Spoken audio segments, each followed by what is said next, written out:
அம்மா எல்லாருக்கும் வணக்கம். தேனியை சேர்ந்த நிரஞ்சனாவுக்கு நேற்று பிறந்த நாள். நேற்று எங்களுக்கு காலையில இருந்து நைட் வரைக்கும் மழை, எங்களால வேலை பார்க்க முடியல. அவங்க சார்பாக எங்க பிள்ளைங்களுக்கு நேற்று சாப்பாடு போட்டோம். நிரஞ்சனா சிஸ்டர், உங்களுக்கு இனிய பிறந்த நாள் வாழ்த்துக்கள். நம்ம பைரவர் காலபைரவர் சார்பாகவும், நம்ம இறைவன் சார்பாகவும், ஈஸ்வரன் சார்பாகவும், நம்ம பிள்ளைங்க சார்பாகவும் உங்களுக்கு இனிய பிறந்த நாள் வாழ்த்துக்கள். நீங்க 100 ஆயுசுக்கு இருக்கிற சுமங்கலியோட வாழணும், பல்லாண்டு வாழணும்னு எங்க கடவுள்கிட்ட நாங்க வேண்டிக்கிறோம்.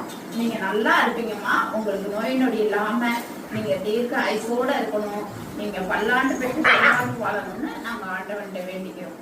சார்பாக நேற்று எங்க பிள்ளைங்களுக்கு சாப்பாடு போட்டோம். ஆனா எங்களால வீடியோ எடுக்க முடியல, எதுவுமே பண்ண முடியல. ஒரே மழை, ஒரே பிரச்சனை, எங்களுக்கு வேலை அதிக வேலை. அதனால நேற்று வீடியோ எடுக்க முடியல.